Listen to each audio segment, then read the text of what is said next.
미국 콜로라도주의 도시 그릴리. 이곳은 평화롭고 한적하면서도 미국 서부의 전형적인 분위기를 간직한 도시였습니다. 하지만 2021년 10월 3일 새벽, 이 조용했던 도시의 평범한 일요일은 곧 충격적인 비극으로 바뀌게 됩니다.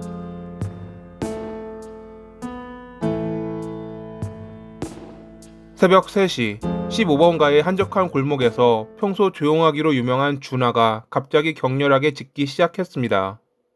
준하의 주인이자 이 집 주인은 35살의 크리스토퍼였습니다. 옆집에 살던 이웃은 잠결에 그 소리를 들었습니다. 그는 옷을 걸치고 밖으로 나와 크리스토퍼의 집을 살폈지만 특별한 움직임은 보이지 않았습니다. 잠시 뒤 준하의 짖음이 멈췄고 다시 고요가 찾아왔습니다. 그러나 2시간 뒤인 새벽 5시 무렵 준하는 다시 격렬하게 짖어대기 시작했습니다. 이번에는 훨씬 더 불안한 울음소리였습니다. 이웃은 다시 크리스토퍼의 현관문을 두드렸지만 아무도 응답하지 않았습니다. 그는 무의식적으로 문 손잡이를 잡았는데 손으로 전해지는 열기에 깜짝 놀라 놓치고 말았습니다. 그와 동시에 바로 옆 창문에서 연기가 뿜어져 나오기 시작했죠. 집 안에 크리스토퍼가 있을지 몰랐지만 들어갈 수 없다고 판단한 그는 바로 911에 신고했습니다. 경찰과 소방관이 도착했을 때 크리스토퍼의 집은 이미 거대한 불길에 휩싸여 있었습니다.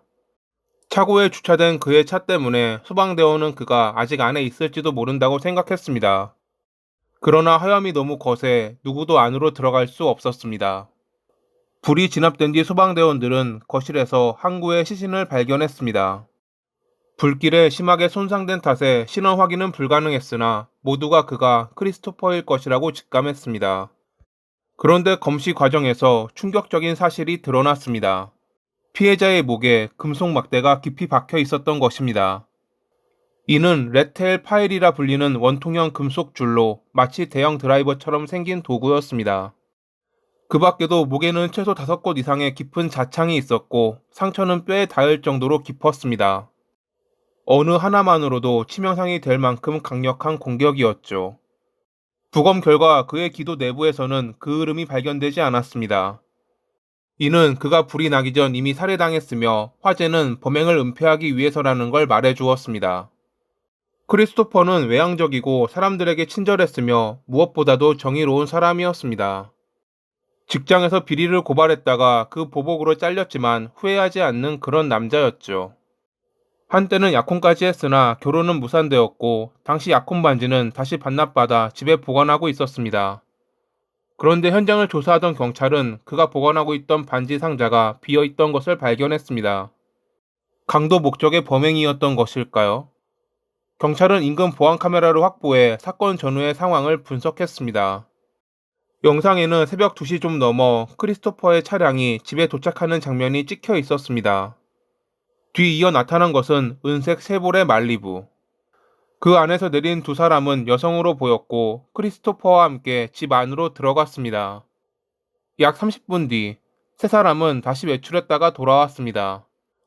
당시 그들은 바로 집 안으로 들어간 것이 아닌 한동안 집 앞에 앉아 대화를 나누다가 들어갔죠.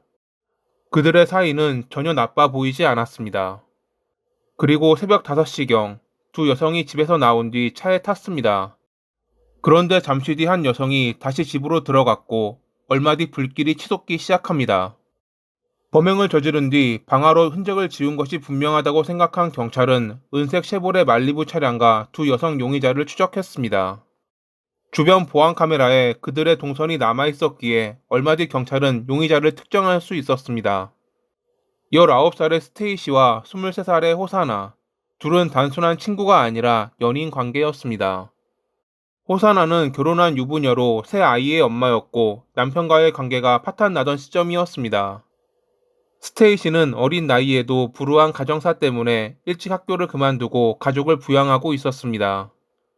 그녀는 평소 거칠고 공격적인 성향을 자주 드러내는 사람이었다고 합니다. 이 두 사람은 사건 당일 술집에서 처음 크리스토퍼를 만났고 우연한 대화 끝에 그의 집으로 향했던 것입니다. 체포된 직후 두 사람은 모든 범행을 부인했습니다. 하지만 시간이 지나자 서로를 배신하며 전혀 다른 이야기를 내놓습니다. 호사나의 주장. 그날 밤 스테이시가 술에 취한 크리스토퍼에게 갑자기 폭력을 가했어요.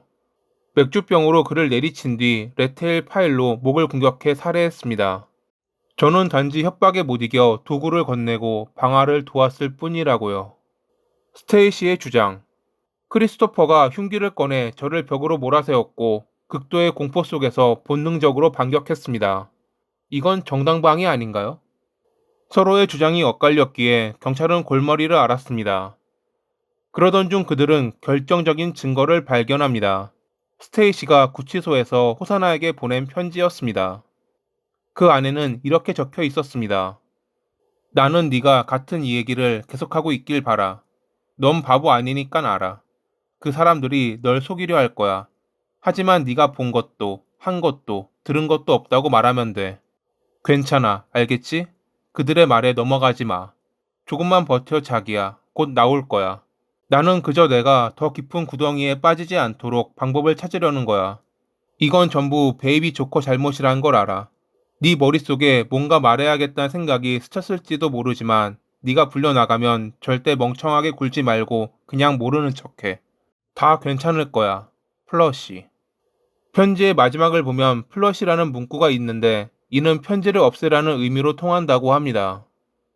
이 편지는 스테이시가 진범임을 입증하는 강력한 증거였습니다.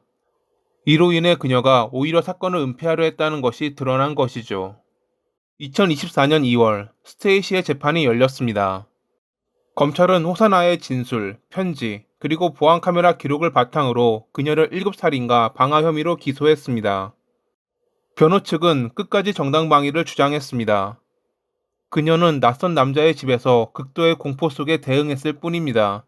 우발적 행동이었을 뿐 계획된 살인은 아닙니다. 그러나 검찰 측은 다음과 같이 반박했습니다. 정당방위라면 왜 집에 불을 지르고 증거를 없애려 했습니까? 왜 동료에게 침묵을 강요했습니까? 검찰 측 주장에 따르면 당일 스테이시는 술에 취한 상태에서 아무 이유 없이 크리스토퍼에게 강한 적대심을 드러냈다고 합니다. 그런 상태에서 그가 호사나에게 말을 거는 등 관심을 보이자 그녀는 질투심과 분노를 느껴 그를 공격해 살해했던 것으로 보입니다. 그런 뒤 집 안을 뒤져 그의 약혼 반지 등 일부 물건을 훔쳤고 증거를 지우기 위해 방화까지 저질렀던 것이죠. 특히 이 방화에 관해서는 그녀가 최소한 사건 후반부에는 살인을 인식하고 의도적으로 은폐하려 했다는 증거로 받아들여졌습니다. 배심원단은 1시간의 심의 끝에 유죄를 판결했고 재판부는 그녀에게 가석방 가능성 없는 종신형을 선고했습니다.